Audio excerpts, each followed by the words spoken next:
Hello everyone, I'm bringing you a different type of video today. I want to share with you some beauty industry secrets you need to know. As I've mentioned in some of my other videos, I have worked in the beauty industry in the past and I know all of the tea. I have my notes right here, let's dig right in. First things first, let's get into the psychology in the beauty industry. So one way companies like to trick you into thinking you're getting more product than you actually are is by bigger, bulkier packaging. It is so essential that you check the milliliters or the ounces or the grams in your products to know exactly what you're getting because packaging can be very deceptive. Another psychological trick brands like to use is through pricing. So it is the $39 versus $40 trick. Essentially, when a product is priced at $39, it feels way more affordable than a $40 product. It tricks your brain into thinking you are paying more closer to $30 instead of closer to $40. And the same thing applies for bundles of product. So whenever a brand groups products together and says what their value is, it tricks you into thinking you are getting a great deal when essentially they're making a profit off of you no matter what you pay. And being that a brand is going to be making profit off of you even if you buy the item on sale should make you think twice about buying an item full price. Be a smart shopper and always wait for a sale. Let's get into labeling. So contrary to popular belief, ingredients are not listed in order of potency. They are listed by weight. Any ingredient that is 1% or less of concentration in the total formula can be listed in any order the company decides to list it. Just because an ingredient is towards the top of the ingredient list does not mean it is the most potent ingredient in the formula. That means the hero ingredient can be 0.05% of the formula and it can be listed at the top of the ingredient list. So when you're reading the back of the ingredient label on your products, you might see vitamin C as the fourth ingredient and a bunch of other ingredients below it. They could all have the same concentration in the formula. It is all optics. These are my favorite ones. Dermatologist tested does not mean dermatologist approved. As official as it may sound to read that on a product, it could be that one dermatologist looked at it and okayed it by their terms, or the company paid a dermatologist to approve it. Just know that there is no standardized process for dermatological approval of products, and whenever you see that on a label, be wary. There is no guarantee that it's good for your skin just because the package says dermatologist tested or approved. The same thing applies for clinically tested products. A product could be passed around a group of 5 people in a clinical environment and tested by them, and they can put that label on a product. It does not mean that the product is proven effective. It just means clinically tested. And the biggest loophole in the beauty industry, fragrance. So legally, brands can list fragrance as one single line in an ingredient list. They do not need to disclose what the fragrance is made of, how many ingredients are in the fragrance. They can just label it as parfum or as fragrance.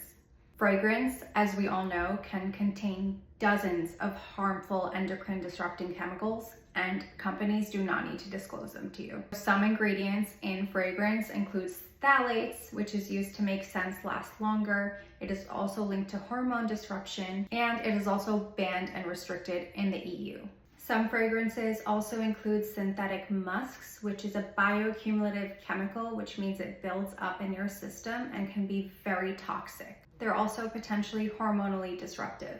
There are also benzyl alcohols and formaldehydes in some fragrances. Fragrance can also be naturally occurring like essential oils. However, as nice as they sound, they can definitely react with some people and cause contact dermatitis and allergies. It is important to try to find products that are fragrance-free, which brings us to the next topic, formulation.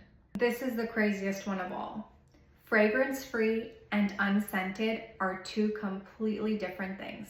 Fragrance-free means no additional fragrance was added to the formula. There may be some natural ingredients like rose or orange extract that will naturally have a scent to it, but no chemical fragrances were added to the formula. Unscented can have masking fragrances added to the formulation to negate any smells of the other ingredients in the product. So essentially, unscented is not fragrance-free. People love to debate this one. Alcohol isn't always bad. Some are sneaky though. There are 2 types of alcohols in formulations, fatty alcohols and drying alcohols. Any alcohols that are acetyl, stearyl, and ceteryl alcohols are more moisturizing alcohols. I know it's weird. And there are drying alcohols like denatured alcohol, isopropyl alcohol, which can be way more harsher on the skin, and they're typically found in toners, sprays, or mattifying products. So a little denatured alcohol in your setting spray is fine, but if you see that high up on the ingredient list on your serum or moisturizer, look the other way. And to my last point in formulation, natural isn't always better. Sorry. As I mentioned before, essential oils can be really irritating to some people's skin and cause contact dermatitis, so it's important to keep an eye out for those in formulations. And the same thing applies for natural preservatives.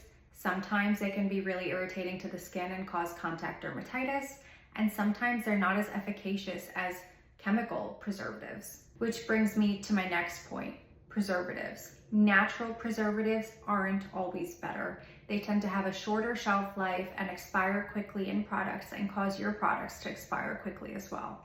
And expired products can also be irritating to your skin if you don't know that they've expired and you continue to use them. Which brings me to expiration.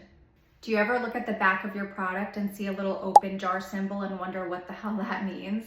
It means your product has an expiration date. So typically you'll see an open jar with 6M or 12M or 24M written in the middle of it. That is the shelf life of the product once it's been opened. So if it's 6M, it's 6 months. If it's 24M, it's 24 months. So make sure you check the back of your products, and especially products you've been using for quite some time. You do not want to be using expired cosmetic products. So if you have the OG Urban Decay Naked Palette, that's gotta go. Products also have a shelf life. I'm gonna put this up on the screen for you here so you can take a screenshot for your keeping. But typically mascara and liquid eyeliner have a 2 to 3 year shelf life. Foundation, concealer, lipstick, lip gloss, and pencil eyeliner all have 2 to 3 years as well. Powders such as blush, bronzer, and eyeshadow have about 3 years, and cream products typically have a 1 to 2 year shelf life. And of course, once these products are opened, their shelf life is much less. Once you open up a product, you have to go by the label on the back of it with that open jar symbol to know how much longer your product is gonna last you before it goes rancid. All right, guys, I know that was a lot of information, but I'm glad I shared it with you. I hope that it equips you to be a smarter shopper the next time you're in the market for a new beauty product. And remember, always be mindful of testing call-outs that are written on packages. Be mindful of where products are made, the ingredient list, and the shelf life. Let me know in the comments below if you enjoyed this video, and if you would like to learn more beauty industry secrets. I have a bunch. Thank you guys. I'll see you in the next video. Bye.